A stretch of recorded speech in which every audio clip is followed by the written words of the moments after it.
Hi everyone. Today's session is public law and it's the assignment discussion session today. And my name is Shazia Khan. Firstly, I'll go through a little bit of the summary of all the learning outcomes we've done before I go on to the assignment discussion. So at the start of the sessions, we did learning outcome 1, which was to understand the features of the UK Constitution. We looked at the issue in regards to what a constitution is in the UK and in regards to whether the UK had a written or unwritten constitution.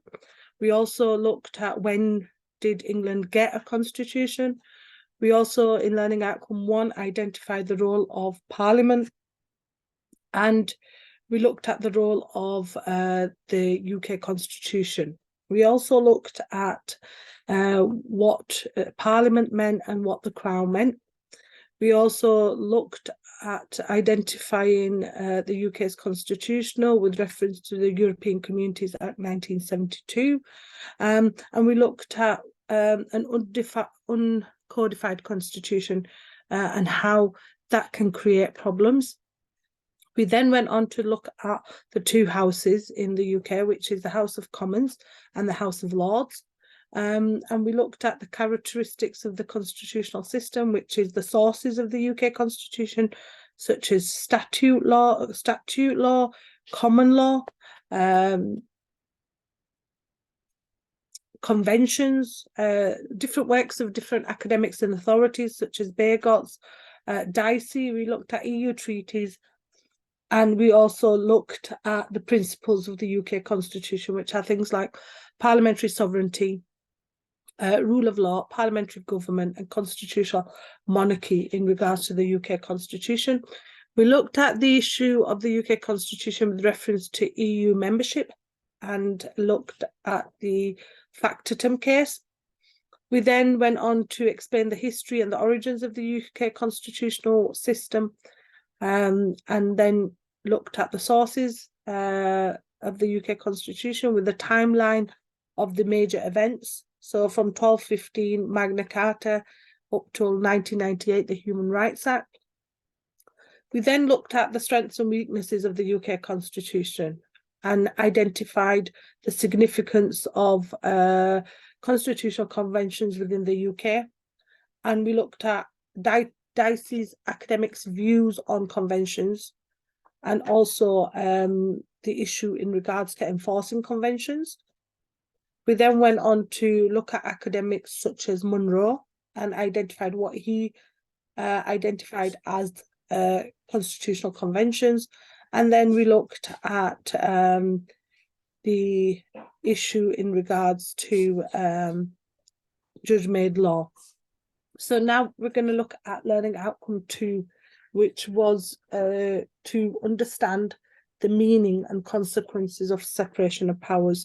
And this was quite a long session in regards to separation of powers and the importance of separation of powers in the UK. So we looked at what the legislature is, what the executive is, and what the judiciary is. And there are 3 arms of the government.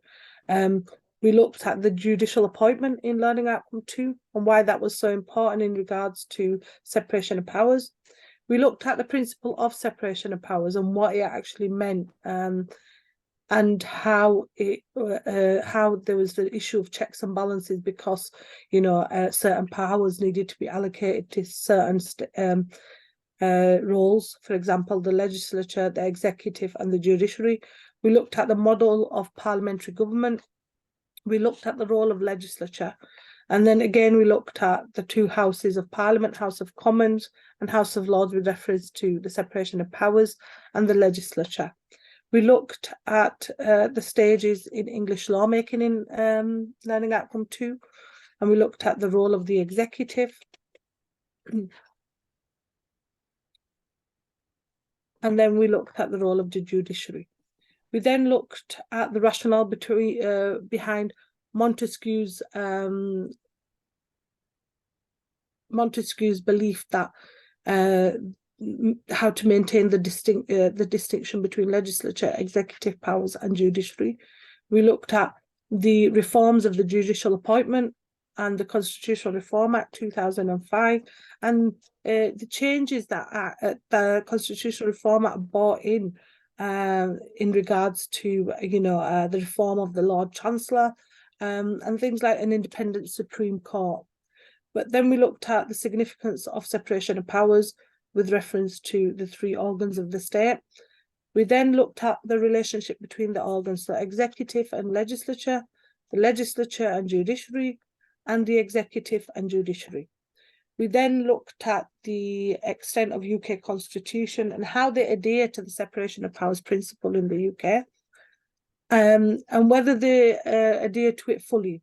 We then looked at the issue in regards to the Lord Chancellor, how they can increase the number of members subject to the approval of Parliament. We then looked at the 1688 Act, Settlement Act, and we gave some examples in regards to separation of powers and looked at the issue of William Hague and Gordon Brown. We then referred to the Constitutional Reform Act and then identified the issues in regards to that. We then went on to learning outcome 3, which was to understand the meaning and consequences of the rule of law and parliamentary sovereignty in the UK. We looked at Dicey's rule of law because that was the important bit in regards to identifying what he proposed under his ideology of the rule of law. What do we mean by rule of law? And we looked at Dicey's 3 principles: equality, fairness, and transparency.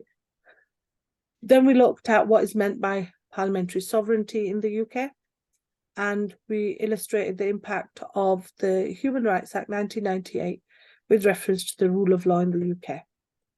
We looked at the Human Rights Act and it's what the Human Rights Act dealt with and what the rights were under the Human Rights Act in regards to the right to life, right to freedom of expression, right to religious belief, and who the Act actually affects. We went on to look at an example of the impact of Article 4, which is prohibition of slavery and forced labour, and looked at the key wording and meanings around that article. We then went on in learning outcome 3 to look at the meaning of the royal prerogative and the importance of the Judicial Committee of Privy Council. We then looked at the royal prerogatives and the case of imposition 1606 briefly, and then identified the Bill of Rights 1688. We then went on to look at one of the Dicey's principles on equality before law, and then looked at the Attorney General case in regards to conventions. We also looked at the Keyser case in regards to conventions, and then we looked at the royal prerogative. We then went on to assess the limits of parliamentary sovereignty in the UK and looked at case examples such as GCHQ. We looked at judicial review and what it was, and the importance of JR. We also then went on to the European Convention on Human Rights and looked at the issue in regards to the Human Rights Act and the judiciary. We then gave examples of the 9/11 and 7/7 in form of regulation of investigatory powers in regards to legislation. We then went on to look at the rule of law in relation to natural and positive theories of law. We identified the definition of natural and legal positivism and the 3 dimensions of legal reasoning, so legal theory, legal doctrine, and legal practice. Then learning outcome 4, we looked at understanding the composition and operation of legislature and UK governments. We looked at the issue of what a bill is, what is a statute. We then looked at the passage of an Act of Parliament. We looked at the stages in English law on how a bill became an act and identified it through the House of Lords and House of Commons. We looked at the bill where it starts at the House of Commons and then has to go through first reading, second reading, committee stage, report stage, and third reading.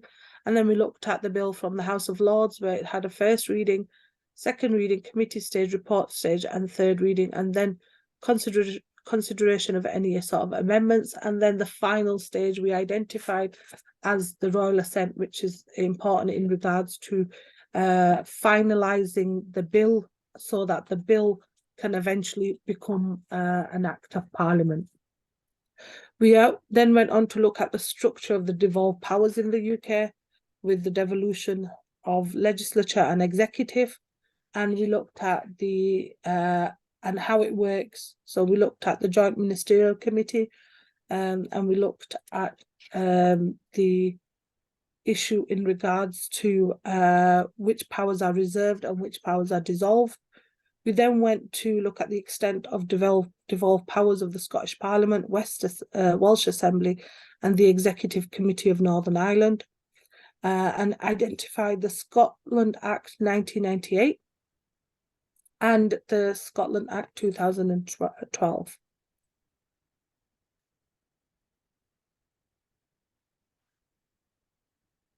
Hi, Jacqueline, are you okay with all this, yeah? Can you hear me, Jacqueline?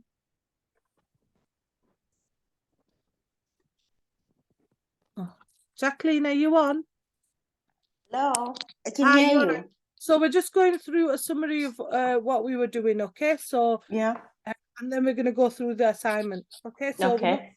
Evolution. All these sessions have been recorded, okay? So Okay. it's a summary of what we've been through.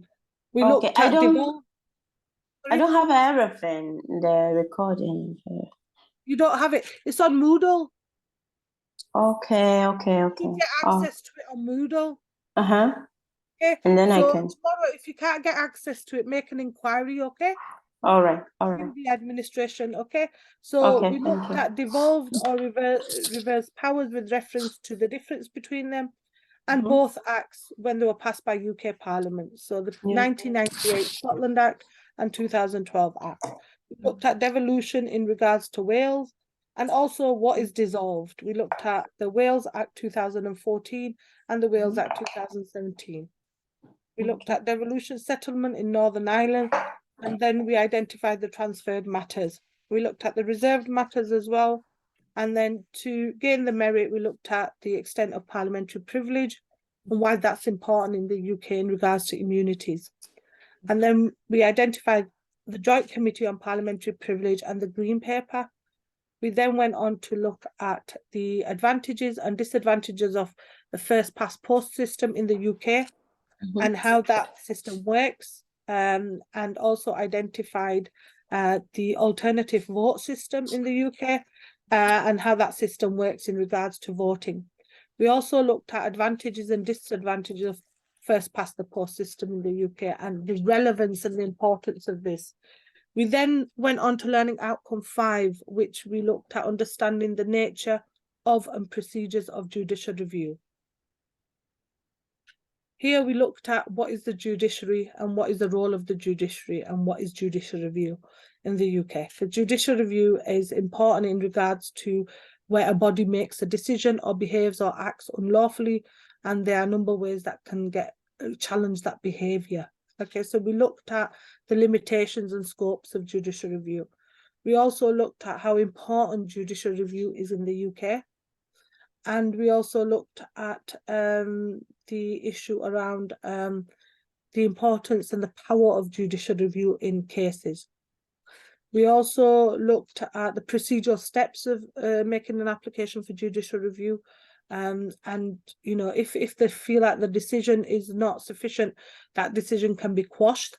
We went through the steps in a judicial review application. So where the defendants submit something and then does the claimant have sufficient interest. We looked at the procedural steps. We looked at time limits and pre-action protocols, which was referred to as PAP. We looked at the permission. We also looked at the process for applying for the permission, because it's so important when you apply for the permission for judicial review.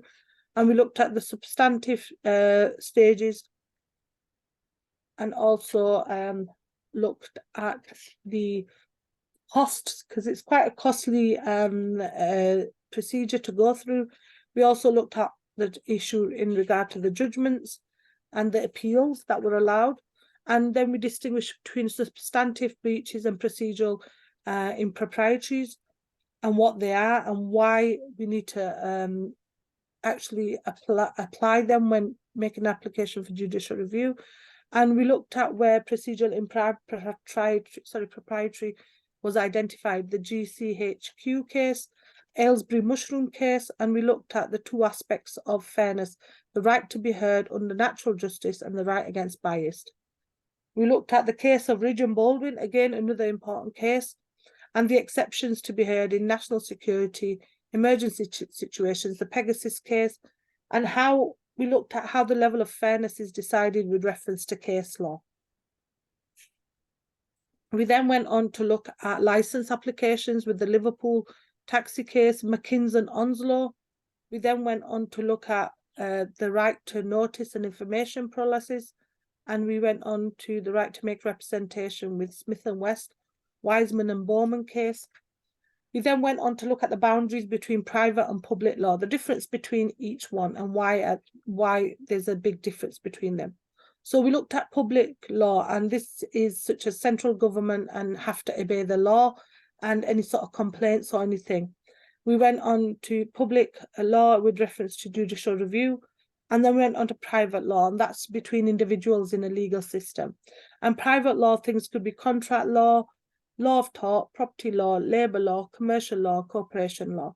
We looked at the difference between both and why there's a importance to have both in place, because one is referred to individuals and the other one is referred to the public. Okay, so that was learning outcome 1 to 5, and now we're looking at the assignment discussion. Okay, so have you got any questions, Jacqueline, before we go on to the assignment discussion? I don't have any questions. Can you see these slides? Yes, Jacqueline? Yeah, I can see the slides. Yeah. So the assignment discussion scenario, you are required to discuss the following issues in relation to public law in the UK. Okay. Task 1. You need to discuss the extent to which there is a constitution and separation of powers in the UK. In your answer, you must first explain the history and origins of the UK constitutional system, AC 1.3. You must assess the role of the UK Constitution, which is AC 1.1. You must evaluate the characteristics of the UK constitutional system, which is AC 1.2. And you must explain the distinct roles of the legislature, the executive, and the judiciary, which is AC 2.1. You must also assess the significance of the separation of powers principle. Okay, so when you are doing this, you need to have the headings there. Do you understand? So you need to put task 1, and then under each heading, you need to write about each one. Okay. Okay. So the first bit of it, how many points is there? 1, 2, 3, 4, 5. Excellent. 5. And then have a heading for each one, so the person marking it understands what you've done. Okay. Okay. And then for a merit, okay, so even put this as a separate heading if you want to do the merit one. For a merit, you need to, this is all in task 1, okay? So for the merit, you must assess the significance of constitutional conventions in the UK, ACM 1.1. And that is in the slide that we've just gone through.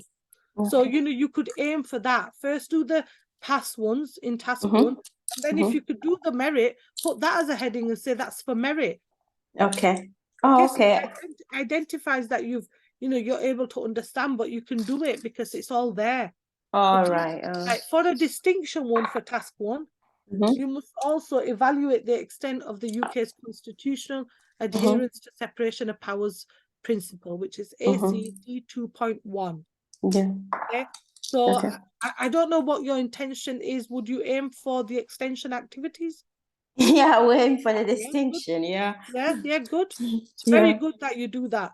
But please highlight that you've done it, because when the marker is marking, he needs to know you've done all the merit activities and the distinction activities. Okay. Oh, I see. Okay. Evidence to include. So learning outcome AC 1.1, 1.2, 1. M1.1, learning outcome AC 2.1, 2.3, and D 2.1. Learners must consider how the Constitution and separation of powers operate in the UK. They should explain the UK constitutional system and the institutions involved in making, application and enforcement of legislation in the UK, and they should discuss how far there is a separation of powers within the UK. That is task 1. So that is task 1 with the merit and distinction. Task 2. Please, when it comes to it, make it clear. I will say that all the time because it's better for you to understand it, okay? Okay. Task 2. Discuss the creation of legislation and the rules, structures and procedures that relate to Parliament and the legislature in relation to UK law. In your answer, you must, point 1, illustrate your passage of an Act of Parliament, AC 4.1. Explain the meaning of the royal prerogative, AC 3.2. Assess the limits of parliamentary sovereignty, AC 3.3. And these ACs are where the work is, okay? Okay. Then you expand yourself, okay? Okay. What's the full meaning of AC? That's the learning outcome.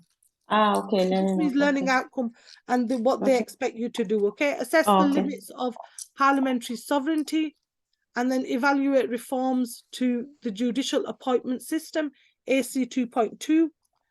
Illustrate the impact of the Human Rights Act on the rule of law, AC 3.3.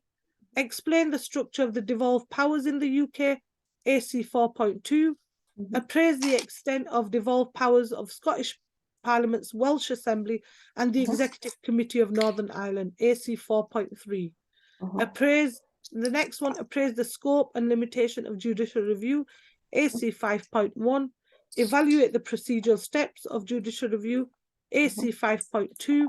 Distinguish between substantive breaches and procedural impropriety, AC 5.3.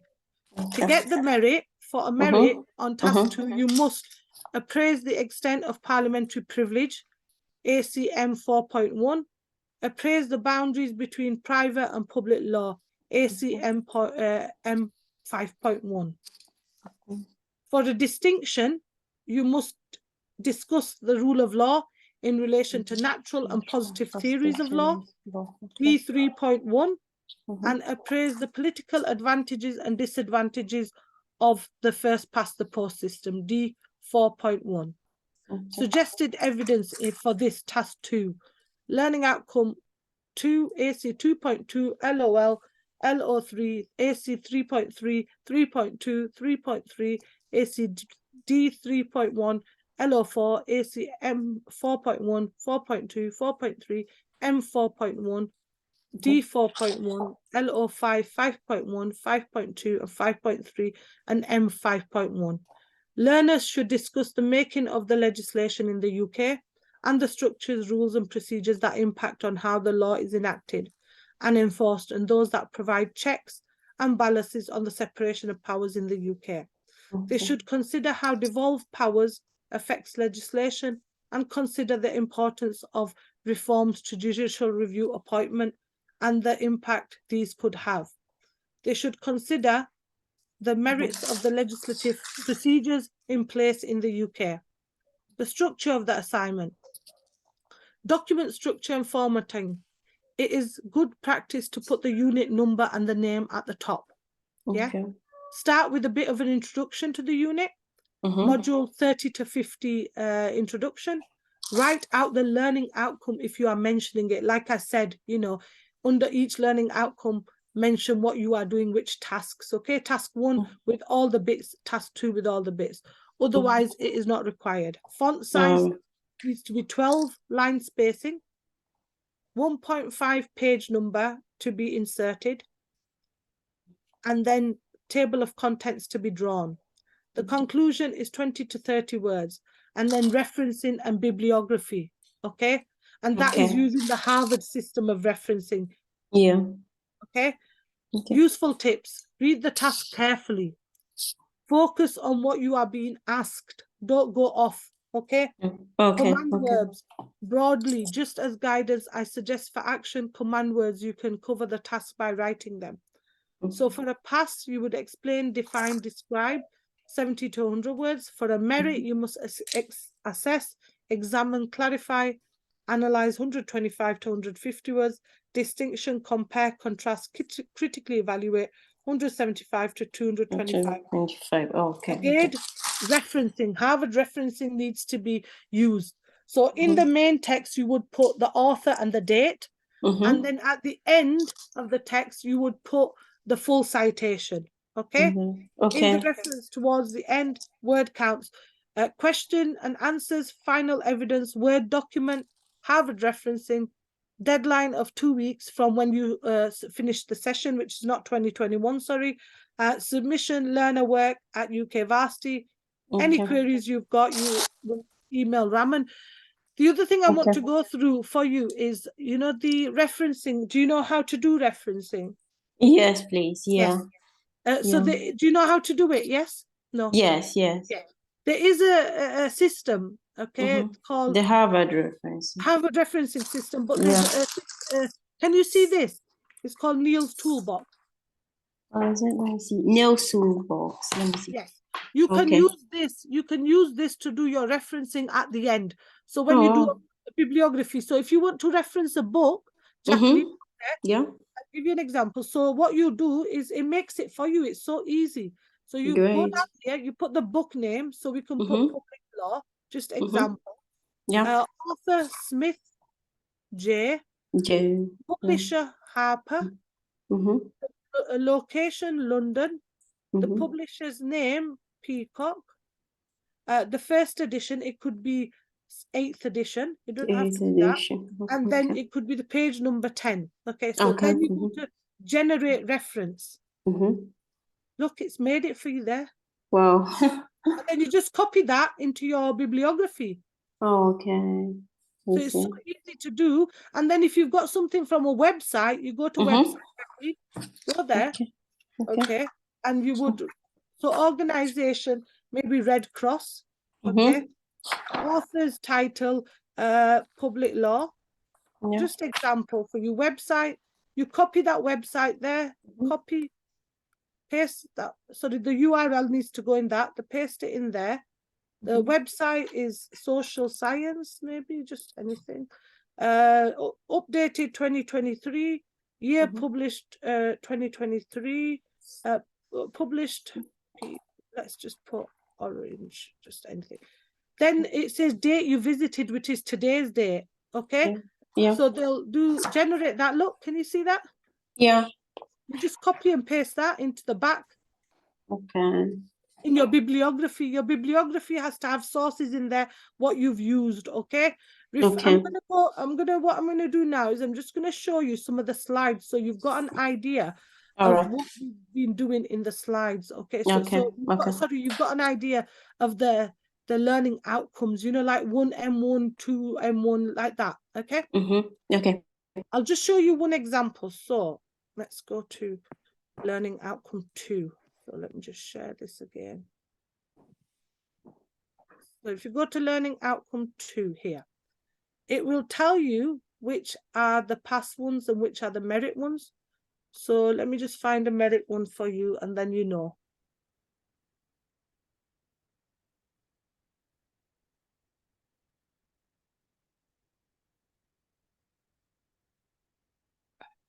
Just have a look if they've got any merit ones or distinct. Can you see this here? It says 2D1. Can you see this, Jacqueline? I can see. Yeah. So that means, what does that mean then? What does that mean to you? Oh, that means distinction. Excellent. That means that's the distinction question. Okay. So that will be the distinction question, and it will say, let me just go back to 2.1 on there. 2.1, it is the task 1. This comes in task 1. Okay. Okay. It says evaluate. The question is evaluate the extent of the UK Constitution's adherence to separation of powers, and it says 2D1, and that's to get a distinction.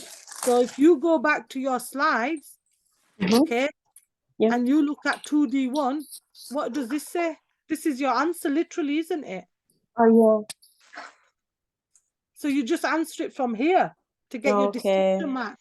Make but sure in your that own words, right? Yeah. Okay. You can take some bits out and do it in your own words as well. Okay. Okay, Okay. you can Okay. use this. This is the answer to it. So Okay. it goes all there. So you just need to refer to your, when you go on your learning, your PowerPoint slides, it tells you where merit is, it tells you where distinction is. I see. Okay, what I do want to show you is also, just 1 minute. I'm going to see if I've got any sort of previous assignment that I could show you as a sample. Okay, that I've marked, and I'm sure I have marked a public law one. Let's have a look. No, tort law. Equity, no.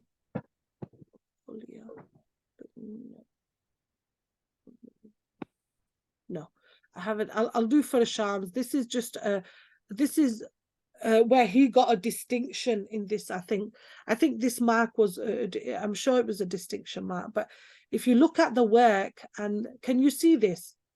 Oh no, you can't, sorry. It keeps telling me to share and then unshare. So like, can you see this now?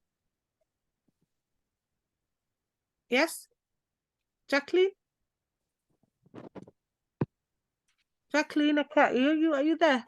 Yes, I can see. Yeah. So can you see this? This is a table of contents. So what he's done, task 1, and he's got all his stuff that he needs to do in task 1, task 2, and then he's identified which pages they're on. But what he's done good is he's done it like this. Look, can you see this is one? Analyze, okay. AC 1.1, analyze the aims of tortious And liability. I have to write a question as well, apart from the yes. Then outcome. Okay.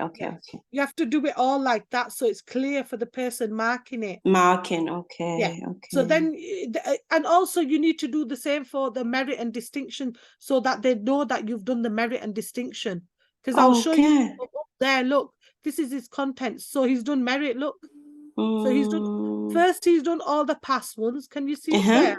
Yeah. To show you this one here. He's done all the past ones, and then he's gone to the merit at the bottom. So you do all the past ones and then do the merit and distinction ones. But identify, look, in this one, he's identified that he's done the distinction one. The distinction, okay. Because that will help the reader to say that, you know, what mark they can give you. So you need to got headings like this. Look, he's got all headings. All headings. Yeah.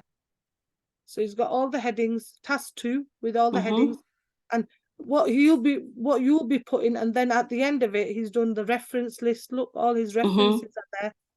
His references are all there. So what references is used?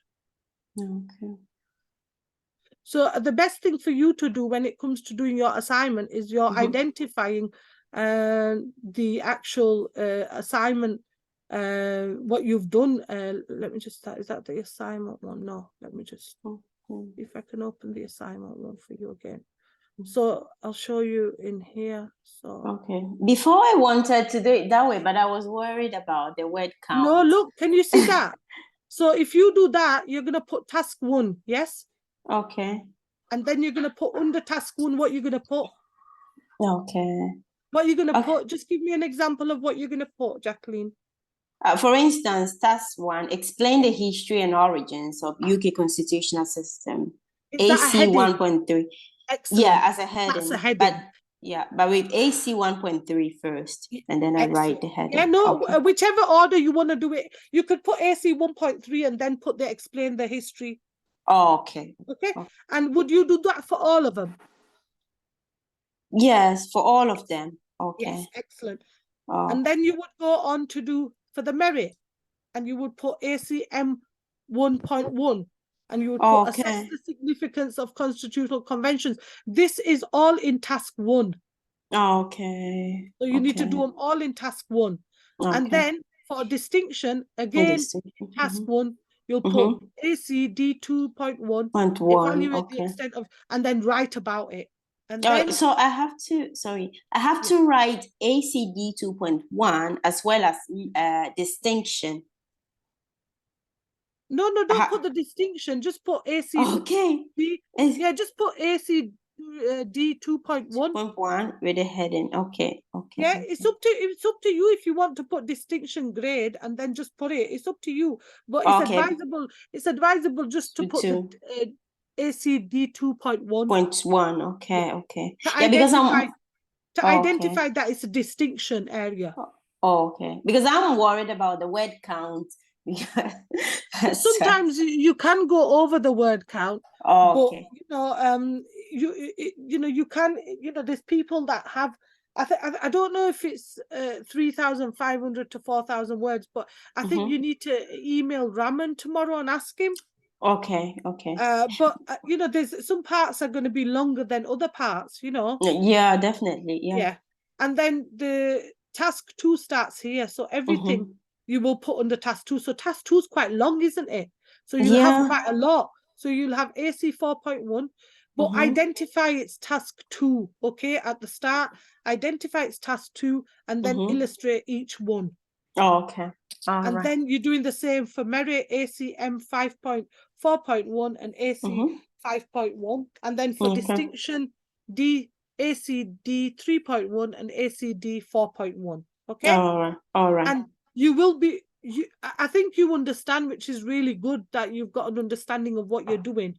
If you need any help or anything, you can email LearnerWorks or even email myself to ask me something. Okay. But a lot of the work is in the learning outcomes. So everything you're doing is on the slides.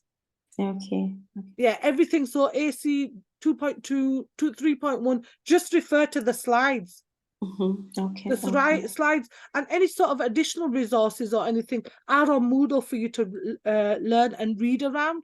And keep to the structure. Make sure your font size is 12. You've got double line spacing. Make sure it's a professional piece of work rather than to get that distinction. It needs to be an academic piece of work. Okay. Like looking at that boy's his was excellent. And he did get a distinction. And also have a table of contents. To put where your work is in. So for the table of contents, I'll show you his table of contents again. Just so you've got a bit of an idea. So then go to the table of contents. That's his bibliography. Then to the top, look, this is his table of contents. So what he's put in is on page 4. AC 1.1 is on page 4. Yeah. What he could. Yeah, so let me just see if I can find another one for you to have a look at. So you've got. I try to make my table of contents in such a way that once you click on it, it could take you to directly. But I don't know how to do it. No, I don't know how to do it. I'm no good at IT. Sorry. No, I'm not either. But some people do. They're very clever with these IT. Yeah, but I'm not clever with IT. Sorry. Me neither. But it's okay. It doesn't matter as long as it's there. So here, look, I'll show you another one now. A contents page of another one. Just 1 minute. So I'll share this with you. This is a contents page of another one. So you could look at that. Look at their contents page. Can you see the contents page? There, look. Wow. Okay. So they've done contents, and you can put task 1, AC 1.1, AC 1.2, AC 2, and then task 2 starts there. Task 2 can start there, and then put the page numbers there. Okay. And look, they've identified that they've done AC 1 for task 1, 1M1. Also for distinction. Okay. Yeah, for task 1, then task 2, 2D1, and then task 3. So this was a longer one, and then reference page. So they put. So look, they've done it like this. Okay. And look, this is how they've referenced in the main citation. Yeah, but that is only the book and the year and the page they've put in that. Page. Okay. But for the main text at the back, you need to put it all in. And you can use that Neil's toolbox for that. Look, like that. And they've identified it like that. And they've identified that they've done that. And then they've gone on to identifying, look, straight after all the past ones, they've done the merit ones. And then the distinction one. Okay. So, it needs to be an academic piece of work. It needs to flow. It needs to make sense. And it needs to, you need to use Harvard system referencing. You need to use all the guidance on the assignment discussion. Okay. Have you got any questions, Jacqueline? I was thinking of okay, just in case Yeah. you have a plagiarism check and it says you have about 4% plagiarism. Is that a problem? Because I reference from some books. No, I think if you have to sign a declaration that you haven't copied the work and you've referenced from books. Yes, and I Yes. provided all the links. No, I think it will sources. be okay. It will be okay. But you Okay. need to, obviously, when you speak to Raman, tell him about this and ask him about this as well. Because Okay. I think it will be okay if you've referenced everything properly. Everything, yeah. I think they're looking at the fact that you've not taken big chunks of things out of books and just identified them as your work and not referenced them. So you can paraphrase things as well in your own words, and identify that. Okay.